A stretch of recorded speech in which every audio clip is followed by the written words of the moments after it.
So, to help me get my head around some ideas from critical Asian studies that I found in the article by Soojin Yum, Fugitive Archives, Architecture, Police Photography, and Decolonial Futures, compared to what I read in this article from Lucas Baylory, Expanding Queer Architectural Theory Towards a Framework of Decolonial Queer Borderlands Architecture, I decided to form a comparative analysis, having spoken about both of them. So, this is how architecture controls who gets seen. Architecture is often imagined as something neutral, such as buildings, infrastructure, urban planning, physical spaces. But architecture is never only physical. Architecture organizes visibility, it shapes movement, controls proximity, defines who belongs and where. Throughout history, architecture has repeatedly been used to classify, survey, exclude, and regulate populations. This essay explores two academic papers that approach this problem from different directions. One examines colonial police photography and Chinese migrant resistance in Japanese occupied Korea. The other examines queer architecture, borderlands theory, and decolonial spatial practice. At first, these subjects may seem unrelated, but together they reveal something profound. Architecture is deeply tied to systems of visibility and invisibility. Both papers ask similar questions. Who gets seen? Who remains hidden? Who controls public space? How do marginalized communities survive within systems designed to monitor them? And how do people reshape architecture itself into a tool of resistance? The first paper, Fugitive Archives, examines how Japanese colonial police accidentally created an archive of Chinese migrant architecture while investigating anti-colonial resistance groups in the 1940s. The second paper, Expanding Queer Architectural Theory, argues that architecture must be understood through race, colonialism, queerness, borders, and precarity. Both papers focus on spaces usually ignored by official architectural history: temporary spaces, marginal spaces, improvised spaces, spaces associated with migrants, workers, queer communities, and racialized populations. And both argue that these spaces contain important political knowledge. One of the strongest overlaps between the papers is the relationship between surveillance and architecture. In the Colonial Archive paper, Japanese police photographed Chinatown interiors, passageways, and communal spaces during investigations into anti-Japanese resistance groups. Architecture became evidence. Buildings became objects of suspicion. The state attempted to make hidden movement visible. Similarly, the queer architecture paper argues that architecture constantly organizes visibility through norms of gender, sexuality, and social behavior. Public and private spaces are never neutral. Visibility itself becomes political. Queer communities have historically negotiated this tension carefully. Too much visibility can invite violence. Too much invisibility can produce erasure. This creates a constant negotiation between exposure and concealment. The Colonial paper describes hidden passageways between Chinese shop houses. The queer architecture paper discusses hidden queer bars, cruising spaces, and improvised gathering sites. In both cases, architecture enables forms of social life outside dominant visibility. This reveals something important. Marginalized communities often develop spatial practices that escape official systems.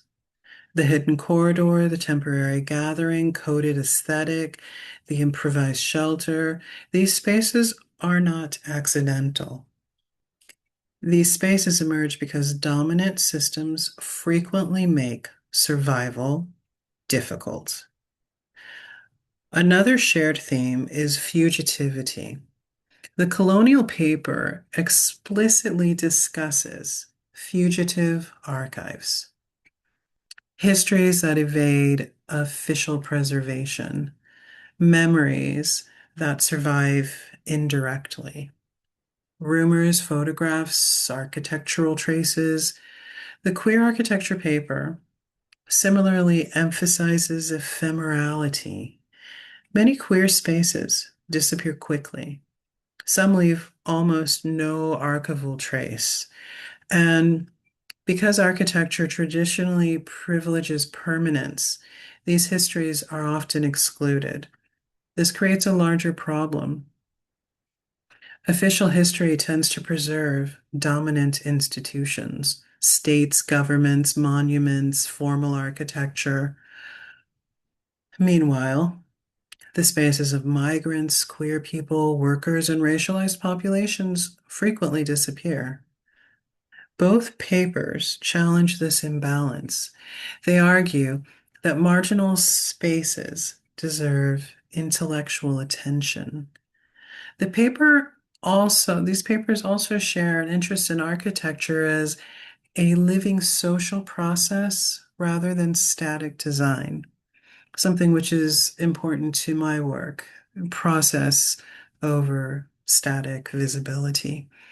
In the colonial paper, architecture becomes adaptive infrastructure for resistance.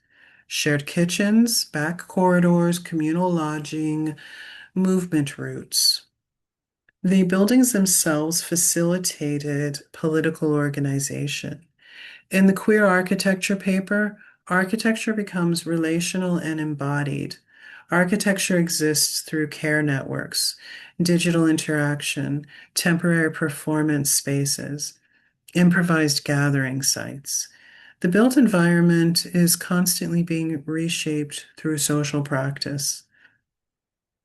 This broader understanding of architecture is deeply important because it shifts focus away from elite design history.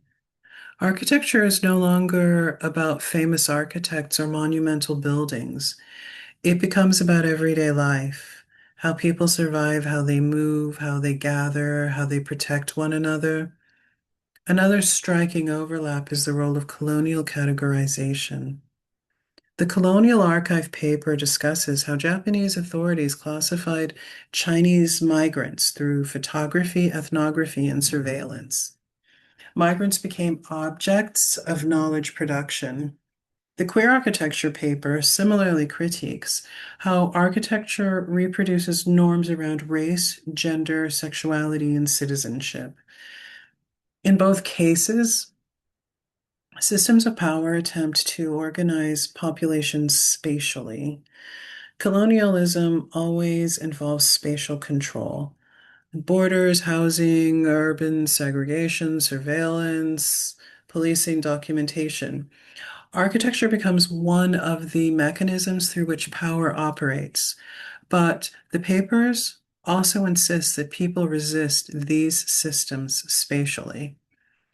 This is where decolonial thought becomes important. Both essays ask how alternative futures might emerge from marginalized spatial practices. In the Colonial Archive paper, rumors of solidarity between Chinese migrants and Korean anti-colonial activists suggest possibilities for a cross-racial alliance beyond colonial division. In the queer architecture paper, Borderlands architecture becomes a framework for survival, creativity, and improvisation under oppressive systems. Neither paper romanticizes marginalization. Both acknowledge violence, precarity, and exclusion. But they also refuse to define marginalized communities only through victimhood. Instead, they examine how people actively reshape space, how they create hidden infrastructures of survival. And perhaps this is the deepest connection between the two papers. Both reject official narratives about who matters historically. The colonial paper argues that migrants were more than laborers or criminals. They were political actors, they were community builders, resistance organizers. The queer architecture paper argues that queer and borderline communities are not simply excluded populations. They are producers of alternative spatial knowledge, alternative forms of architecture, alternative ways of inhabiting the world. Together, these papers suggest that architecture is not simply about buildings. It is about power, visibility, memory, movement, uh, and survival. Architecture decides who is exposed and who is protected, who's documented and who disappears, who belongs and who is excluded. But architecture can also become a site of resistance, a hidden corridor, a communal kitchen, a temporary shelter, a queer gathering, a migrant lodging house. These spaces may appear minor, but history often survives inside minor spaces. And perhaps the future does too.